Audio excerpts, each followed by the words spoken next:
Parents left me their $1.2 million ranch. I put it in my LLC. Sister showed up with lawyer claiming deed was hers. Can you imagine your own sister, the one who should be your closest ally, trying to steal your entire family legacy right out from under you, plotting behind your back, and even recording your private conversations to use against you in court? Because that's exactly what happened to me, Jacob, and the sheer betrayal cut deeper than any knife. Last year, my world shattered when my parents passed away.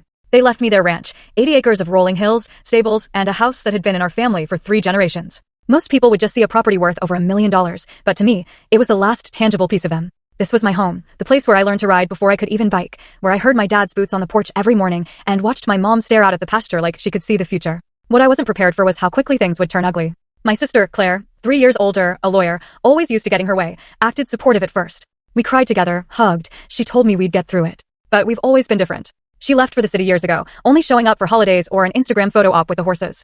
I stayed, working the land with Dad, keeping the place running. So when the will was read and the ranch was left entirely to me, I was relieved, if a little surprised. Claire congratulated me through a smile that was so tight it didn't even reach her eyes. At first, I brushed it off. Maybe it was just grief playing tricks on me. But then the comments started. Little jokes about how much money the place must be worth, how lucky I was to get the golden ticket. I remember at my aunt's house, she leaned back in her chair and just casually said, it's only fair. Jacob needs a place to stay after all. Everyone laughed, except me. I tried to tell myself she was just coping, that grief makes people weird. But then she started dropping by the ranch more often unannounced, just checking in. Then came the suggestions, rearranging furniture, repurposing rooms, hinting I could rent it out for extra cash. One day, she showed up with her fiancé and nonchalantly pointed out where they'd put the nursery if they ever moved in. I laughed it off, but a cold knot twisted in my stomach.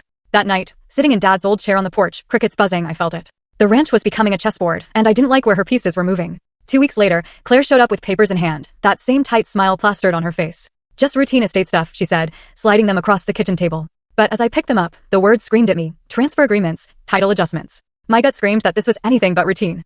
I didn't sign a single thing. Instead, I stayed up until 3 a.m. researching, calling a friend who worked in real estate law. By the end of the week, I had quietly transferred the entire ranch into an LLC under my name. It felt extreme, like something I shouldn't have to do, but something told me I'd be glad I did. And I didn't have to wait long. A month later, Claire walked in with a smug look and a man in a suit, her lawyer. She didn't even bother with a hello before announcing, the deed is in my name now. Pack your bags. I just leaned back in Dad's chair and smiled. Good luck with that, I said. Her eyes narrowed, but she said nothing. 2 days later, she was back, this time with actual. Full story link attached below.